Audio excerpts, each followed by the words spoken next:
Hello, I am back to recap episode 9 of Restrained by the Times vs. Rebels. So we start this episode, we head back to the Times camp. We see Mark Nose is on the bottom and is trying to do damage control. Karen says she has other plans for Mark. And Luke, I don't know what the fuck that means, but what I do know is Carry on. He's burned your trust twice, okay? You need to be very careful and delicate with this situation because obviously, if he's burned you twice, he's going to be willing to do it again.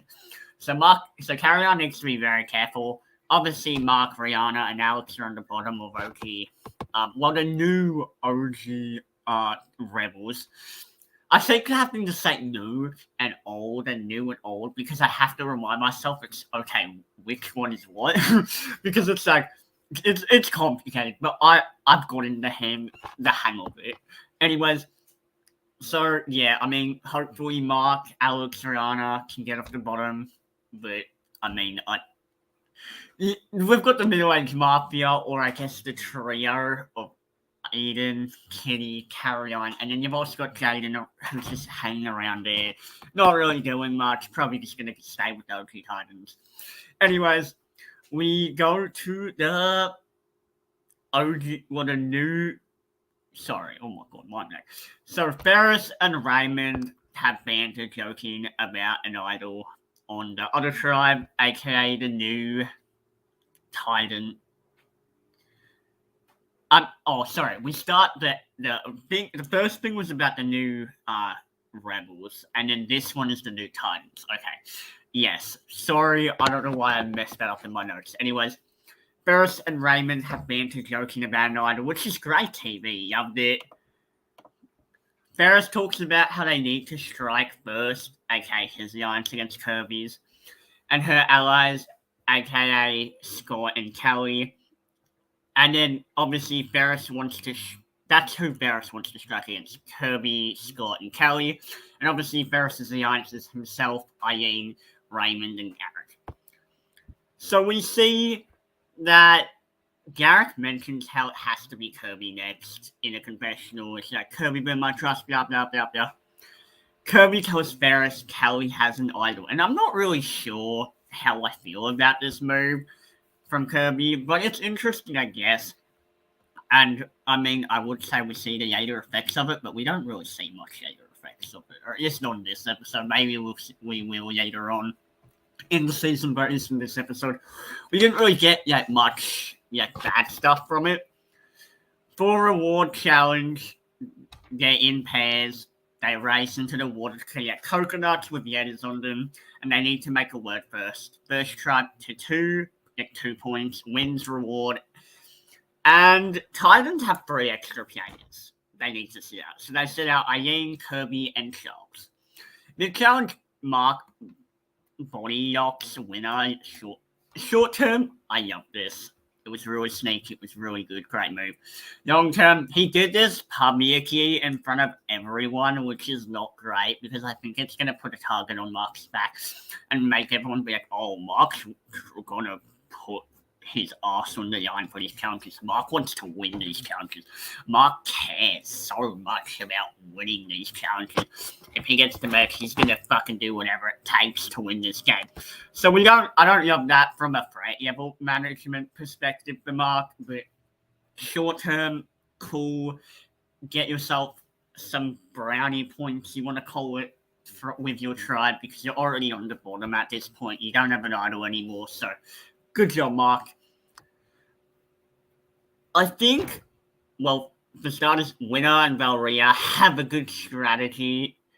Well, they had a good strategy the last round, and it ends up them winning the last round. Where Winner was body blocking the other tribe, which basically means he just copied Mark. He was like body blocking Kenny, and I believe it was also Ferris as well, but I forgot who else was with Winner. Who was with Kenny. Anyway, wait, no, Ferris is on his trap. So, alright, either way, someone was out there. Doesn't matter who. At the reward, Kirby. Well, before we get into the reward challenge, I'm getting ahead of myself. Valeria was grabbing the coconuts, as winner was like going up, was like body blocking people, which ends up winning them the reward, which is great. Yeah, good job. That's good strategy. Even though obviously it's a challenge, so I don't really care, to be honest. Like, most important part of the episode. Anyways, at the reward, like the reward challenge after, well, not the challenge, after the reward, that after their tribe wins, the new Titans win reward. Kirby gives a hilarious confession talking about how she loves the game changing and it's with flexibility and using adaptability. And I just thought it was really funny because, like, she was trying so hard to put those football references in because she's an AFLW coach. And you could tell she was trying. She was trying really hard. And I just thought it was so funny how she's like, you gotta use flexibility, you gotta use adaptability. And I was like, I mean, yeah, I guess. Like, okay. Anyways, the Titans on the new Rebels, aka Charles, Winner, and Valria, talk about floating between two factions and how they're in the middle between one side being Ferris, Garrick, Raymond, and Ayin, and the other side being Kirby, Kelly, and Scott. We head into the immunity challenge. They each hold up a heavy barrel. Once they tire, they have to give their barrel to someone else. I did this moment. They were actually holding like a rope, and they had to hold like this from the ground. So imagine they're here, they're like this. They have to hold like the circular thing, and then they have to hold it up like that. That's what they had to do essentially. But it wasn't anything that special. We see, I mean, look, this challenge was average, I guess. Obviously, once they tire out, they have to give out their barrel to someone else. Once you drop out, you can't come back in. So it's basically last tribe that sticks around holding the barrels wins or doesn't drop it. And I mean, look, it was fine, I guess, but obviously Kelly, Raymond, and Scott had to sit out because on the new Titans camp, they had to sit out 3 people because they had 3 extra people compared to the new Rebels tribe. From a TV perspective, this is such a boring challenge, and my suggestion with this is do endurance challenges at the merge, because once we get to merge, obviously we're more invested in these characters. We've known them for a while. We actually know what they're doing in the game. We probably have favorites. We probably have people we're rooting against. You know what I mean? But obviously, y'all can do whatever. Producers, Australian Survivor Channel 10, whoever's running that, you can do whatever you want. I'm just saying, I think it makes more sense. Because otherwise, we're just staring at a screen of like people holding a barrel, and it's like, okay. You know what I mean? Like, obviously they have skipped the editing where we're not actually watching them hold a barrel for an hour, but at the same time, it's like, you need to be careful, because if you're like, you are making a TV show and you need to make it engaging for people who you want to get into the show for viewership, so you can make more seasons and more money and so on and so forth. Anyways, I mean, look, I don't love this challenge, and the reason why I don't love this challenge is because it definitely favors people like Jaden who can carry a car or like move a car by themselves, and it's just like, that's not what Survivor is. Like, if your goal is to make people like do what they want in like, put it this way, if your goal is to make people want who wants it most, like whoever in the community is who wants it most, do a different challenge, because some people are just naturally weak. Okay, that sounds bad. It's not that they're naturally weak, it's just some people can hold more and some people can't, and some people are naturally just really fit and some people aren't. So I think, yeah, obviously this is not an ideal challenge for some people. Like, had Viola still been around, she would have beasted this challenge. You know what I mean? Anyways, the new Titans used the challenge. The new Rebels win immunity. Other remaining players on the Titans kind of gave up near the end, which I get it. If you're about to drop it, then like, obviously you're kind of limited in what you can do. But like, I want to see people who keep fighting. Even if you know you're about to drop, I want you to dig deep, Just get some Jeff Probst energy in there. Dig deep, Like Jonathan Yapolo said, come on, you gotta dig deep, Eden. You already know it. I need that. You know what I mean? I need that. I want people, even if you know you're going to drop it, Ferris, I don't care. It's not about if you win immunity or not, because chances are you're going to use an immunity. You're not going to win every single immunity, and that's fine. But what you can do is at least try to make it better TV from a viewer perspective, where people are rooting for people like Ferris and their tribe. They're like, come on, you got this new Titans, you got this. And then they just see Ferris and everyone be like, so we all just gonna give up essentially or stop. And it's like, that is so frustrating. If I was holding up a barrel for an hour and my tribe was just like, should we just drop? I'd be like, no. I'd be like, what are you doing? No, we're going to fight. We have to keep fighting. It's not over till it's over. But I also understand that, to a certain point, if they might have thought, oh, we're just going to use anyways, we don't want to burn ourselves out or physically hurt ourselves. Because, when they were holding the barrel, they had to lean over this, poor perch thing. So they were facing the ground. They were looking at the ground, or supposed to hold it like this. And they were on a platform looking into water, or at least that's what it looked like from the edit. Obviously, it could have been a different setup, but that's what I think was happening. So I get that though, and I'm not going to fault them too much because obviously it is what it is. You're going to use a challenge, so it's fine. Yeah, back at the new Titans camp after they lost the challenge, I then started begging the OG Titans to stop fighting to get on the same page and get out one of the original Titans, which I agree. They should be doing that. But unfortunately, Garrick has other plans and is thinking we have the numbers yet to be Kirby, which I understand from a first game perspective. That is the right move. But if you look at the young game, you don't know anything about what's going on the other tribe.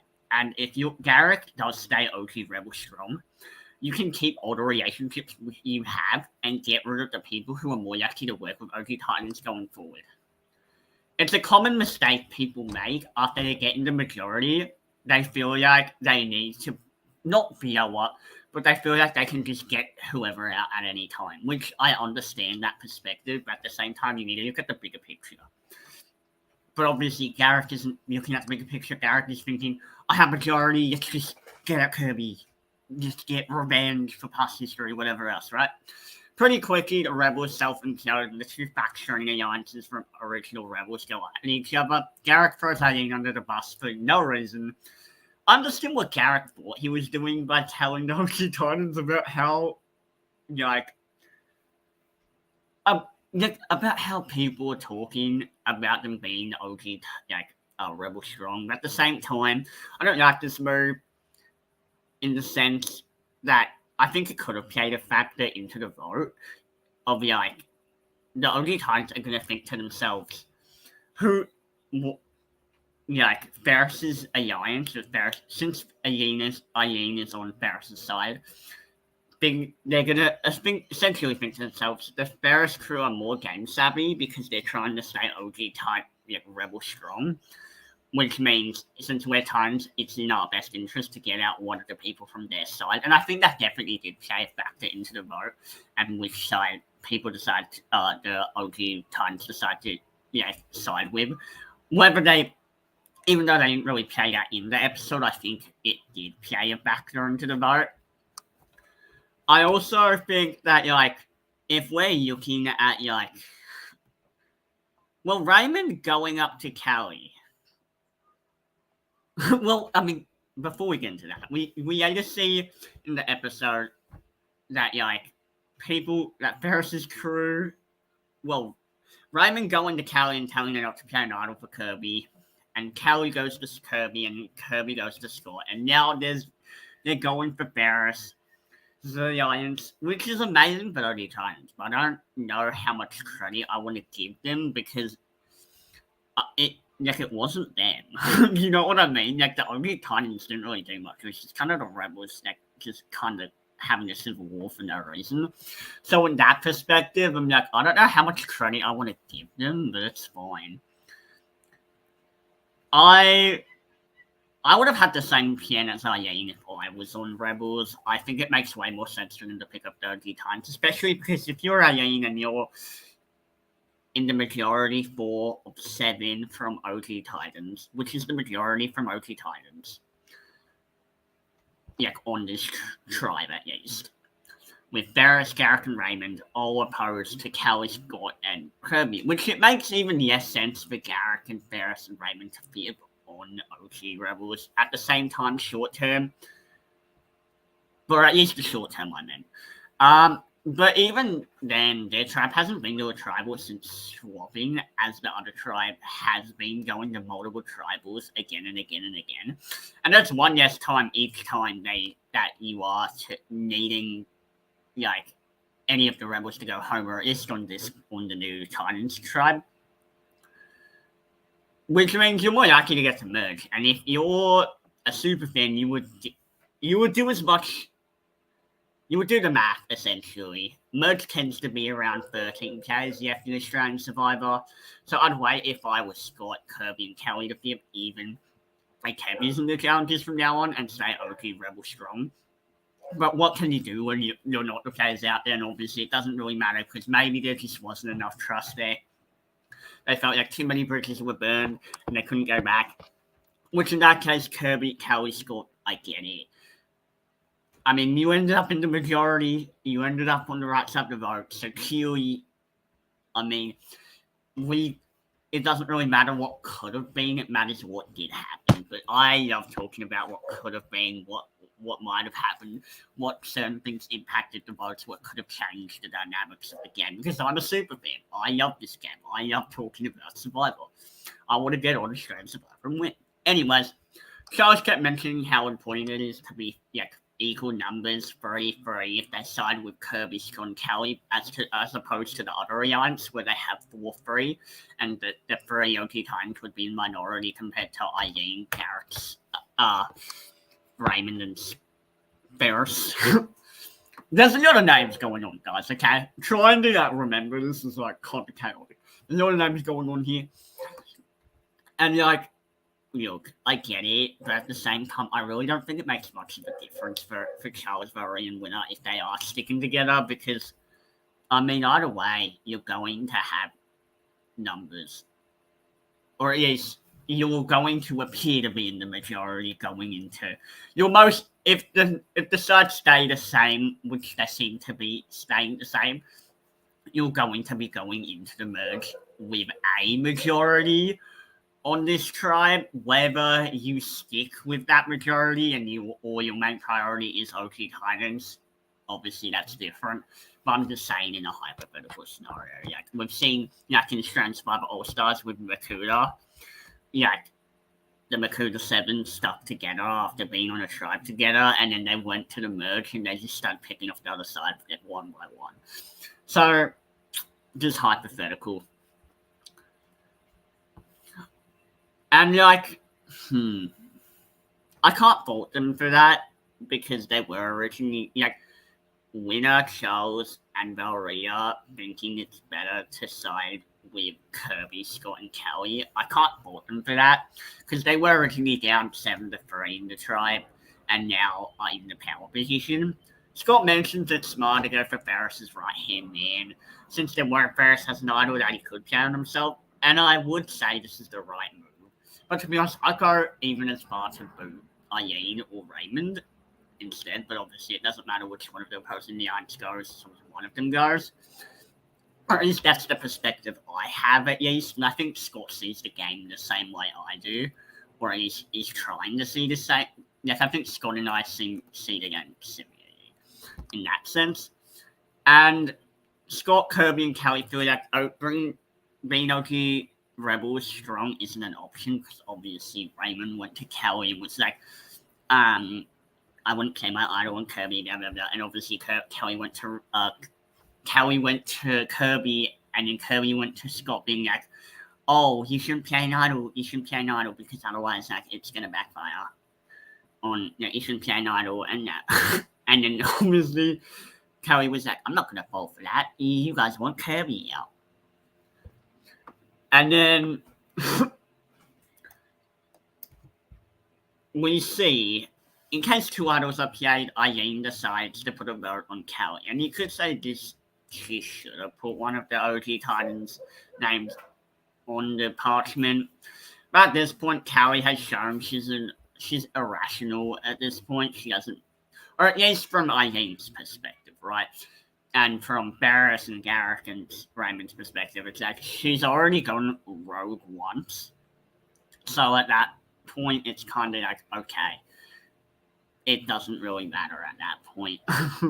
And basically, Eileen doesn't want to be collateral damage. So in that sense, it was good, even though I personally would have voted one of the OG Titans just in case. But other than that, I thought this, collateral damage pin was great from Eileen's perspective. I kind of wish Eileen didn't tell anyone about this, though. I understand why she would tell Harry Irons. But at the same time, I kind of wish Eileen just didn't. Just because, one, it's a move on your resume. Because, hypothetically, let's say two idols were played. And then, Kelly did go home. I think Eileen could have said that was a really powerful move to put on her resume. Another possibility is she came up with a plan with Barriss and whoever else, Garrick, Raymond, which in that case, I mean, you have something to bond over. You can be like, it does solidify trust with your alliance. It is like, okay, this is what I'm doing to protect our crew, which in that case, it's like, it shows I am being a team player, which in that case, it's also good. Let's just talk about Tribal Council. We had an explosive Tribal Council to say the least, and it was sort of refreshing. It was sort of refreshing to see, even though, strategically not great for threat management from some of these players. These players were going hard on each other. I mean, it was great to watch, but obviously from a gameplay perspective, it's like, you guys really need to not shut up, because that's a dick thing to say. But if I were you guys, I'd just be like, what are you doing? Don't say that. Whatever. Garrick whispers to Ferris saying he thinks they're in trouble. He's in trouble specifically before the vote. And he has the right read. I mean, that they are targeting him. Kirby, Kelly, Scott, and then potentially Charles and Valerie, not knowing which side they're on because they haven't been forced to pick a side as of yet because they're OG Titans. And this is the first trouble they're all going with, possibly voting on the same page, but they don't know that yet. And I mean, I thought it was funny. And Jonathan asked if anyone has an idol, they would get now can be the time to do so. And just so nobody's forgotten, because I almost forgot this. Not because I didn't care, just because they're just not mentioning it in the episodes. Winner has an idol still. I know. Most people probably would have forgotten that by now. Ferris has an idol, but it's pretty public knowledge, or suppose at this point, you know what I mean. And then, Garrick. Eileen and Garrick are telling Ferris to play it on Garrick. They you need to play the idol on Garrick. And of course, Ferris is just doesn't. But Ferris doesn't. And Winner doesn't play his idol either. The votes are read 6-3-1. It's a 6-3-1 vote with Winner, Charles, and Valerie's voting with Kirby, Scott, and Kelly to vote for Garrick. So 6 votes on Garrick. We have Kirby getting 3 votes with Garrick, Ferris, and Raymond, all voting for Kirby, and then Eileen throwing her sole vote onto Kelly in case of 2 hours being played and not win the big actual damage. So it's a 6-3-1. No idols are played, and Garrick is voted out. And now this is the fun part where I get to talk about my thoughts going forward, what I think is going to happen, whoop-de-doo. I mean, look, Garrick, it's not great that he kind of just gave up trying to work with OG Rebels. I think the second you cast someone aside, it kind of like one that limits your options going into like the future, which you never want to do. Like you can have the intention of like I don't want to work with Kirby. That's fine. There's a difference from not trusting someone to actively coming after them and making it your mission to go after them. And I get what he was trying to do by being like, oh yeah, we have majority. We can get out Kirby. And I get it. But yeah, I mean, in hindsight, as I said before, if I was Garrick, I would have voted out Kirby. I mean, not Kirby. Oh my god, they just advertising that like, yeah, you should vote out Brownie, one of the Titans, and I just say Kirby. No, he should have voted out one of the Titans. He should have tried to stay at least Titan strong. I mean, Rebel strong for at least that one tribal council. Because, I mean, look, it's better than nothing. And on top of that, you saw that Sarah got voted out last tribal council, and you don't know what's happening on the other tribe. And yes, even though he probably doesn't trust Alex or Rihanna much because they're both lied to him. Well, not lied to him, but both done sketchy stuff or been on the opposite side of where Garrick was. Regardless, it doesn't matter because, I mean, they're not in his tribe.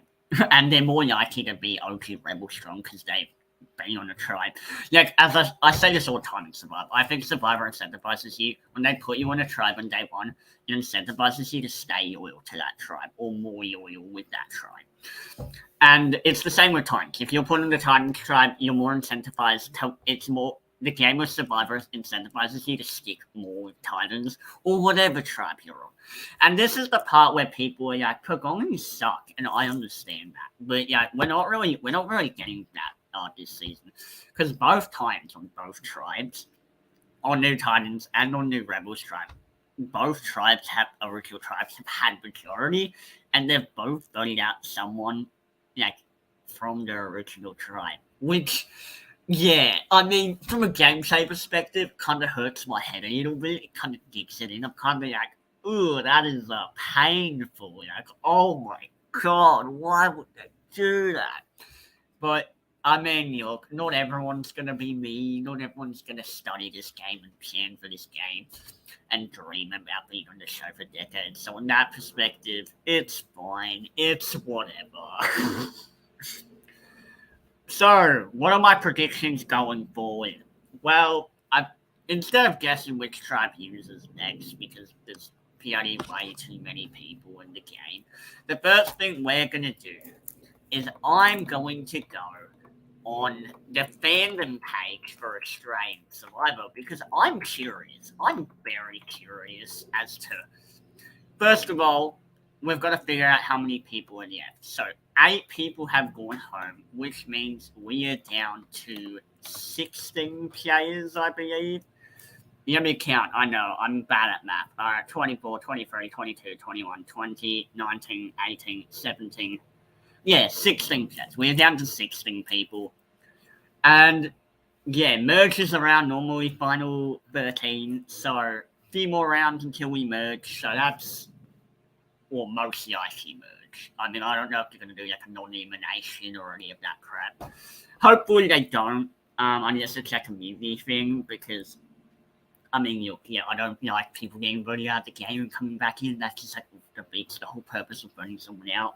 And like morally, I'm one of those people who are like, you only should get one chance in a season. If you want someone to come back, invite them back for another season.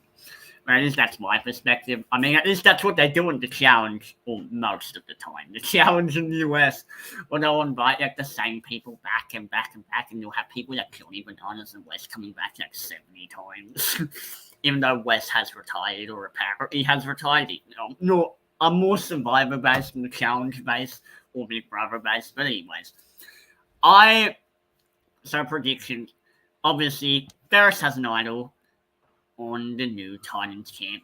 Eileen, Ferris, and Raymond are on the outs. Obviously, based on what we've seen, I don't think it really matters. I mean, you could say it does matter, but we've seen people make really, I don't want to say dumb moves, but like, no, what's that? Yeah, they've made pretty dumb moves. Not those three in particular, just people in general.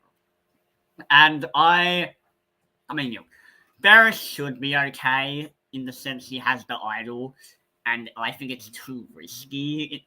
But when it comes to there being 6 people who voted together, being Winner, Valeria, Charles, Kirby, Scott, and Kelly, all they have to do if their tribe uses immunity is just split their votes 3-3, and then it doesn't even matter who Aileen, Barris, or Raymond vote for, because unless they've got like an extra vote, which isn't happening from what we've seen at least, and we haven't really seen that in Australian Survivor where people are like, "This is my steal vote or extra vote." I mean, we did see that in Champions vs Contenders too, near the end game, like Final 5, where Abby got voted out, but that is a rare situation. I don't see that happening anytime soon.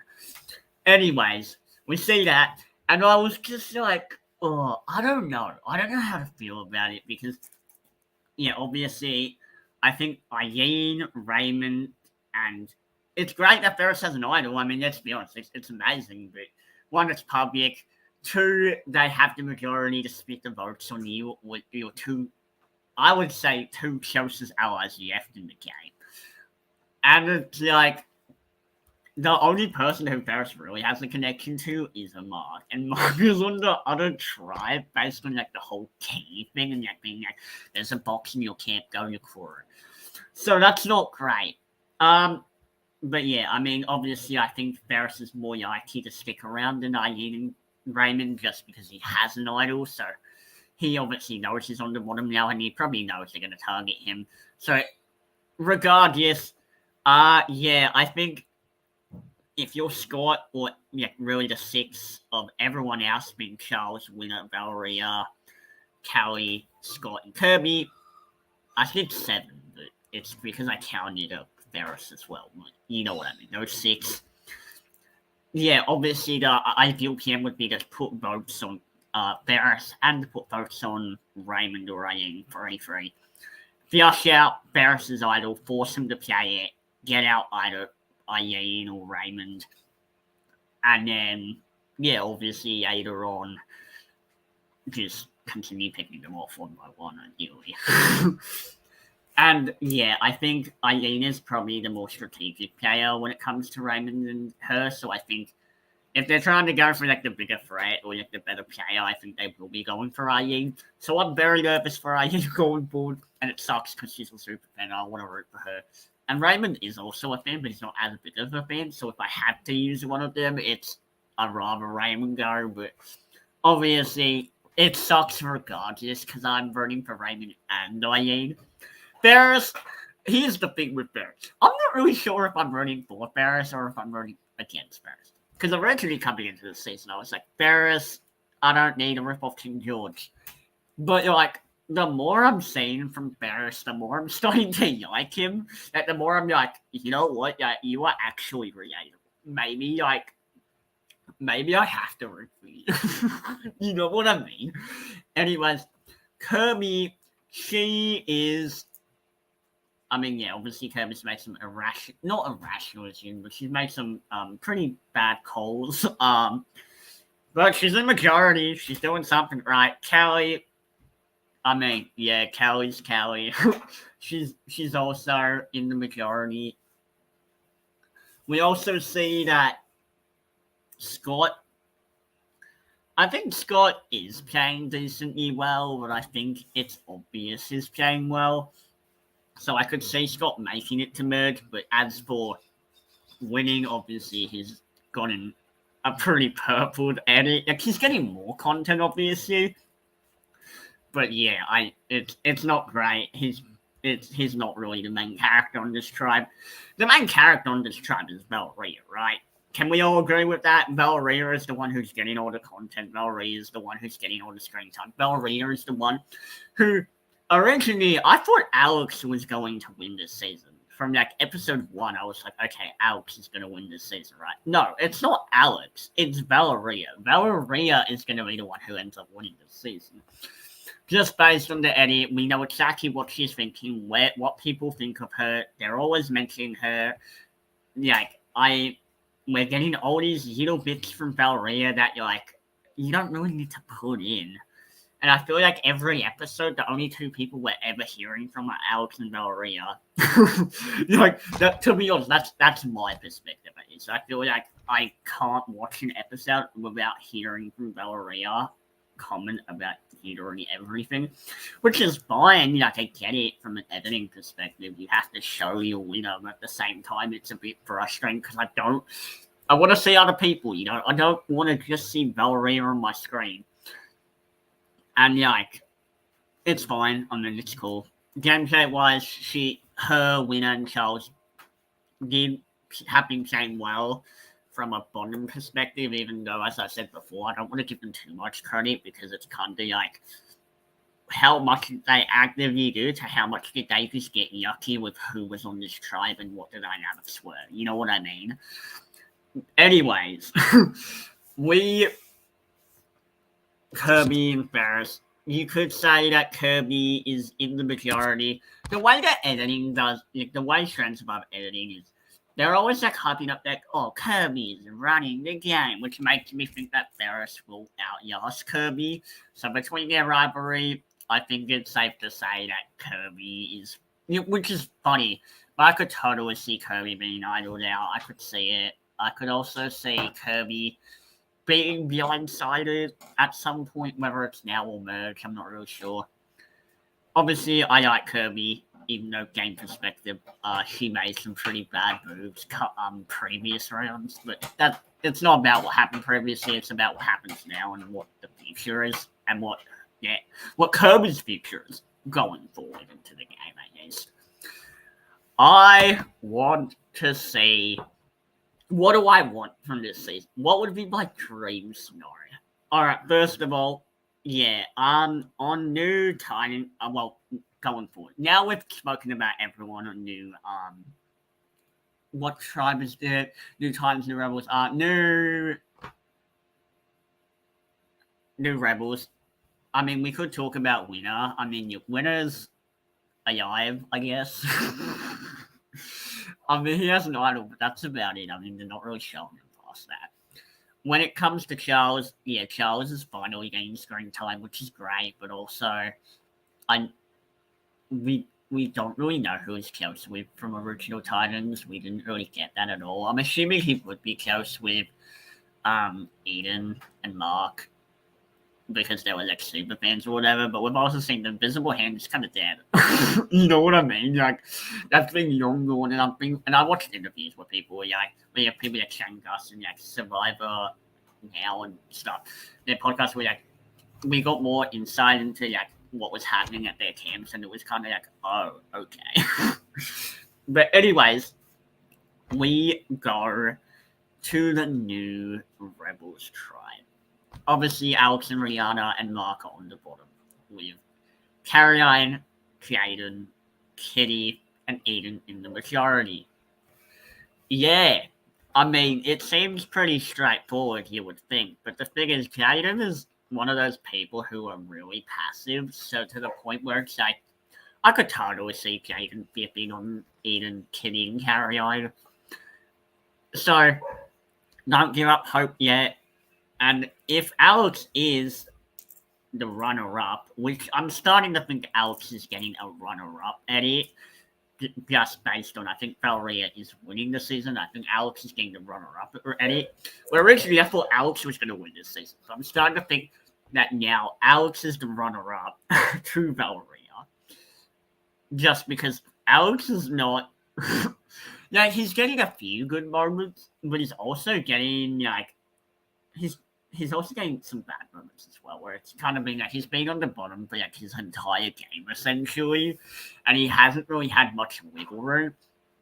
But, I mean, look, he's still in there. He still has a chance of winning. Everyone still has a chance of winning. I mean, they might have changed the editing style. Who knows? I'm just saying based on what I've seen in the past, because I've been watching this show for decades, you know what I mean? Like, I've watched old international versions and whatever else, so it's easy for me to point out, like, oh, this is what's happening, this is whatever, right?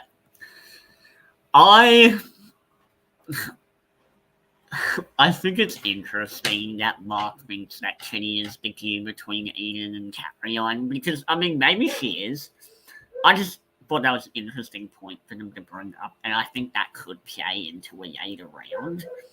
But I don't know, maybe it's possible. I could totally see it, but I'm not really sure how I feel about that. If I had to guess on this tribe, I would guess that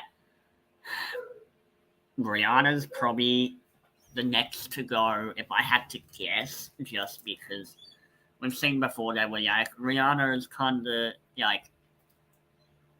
when they first swapped on this tribe, the original times so it's Rihanna, right? Rihanna, yeah. Rihanna's who we want to go home tonight. So that's what I'm thinking, even though if I had to pick, if I was Eden, let's say that Jaden, Eden, Carry-On, and Kenny do stick together and they are solid going forward. If I'm the four of them and they are tight and whatever, my instant reaction, my instant reaction would be, okay, there's probably a new idol in this camp, let's go find it because Mark just wasted his idol.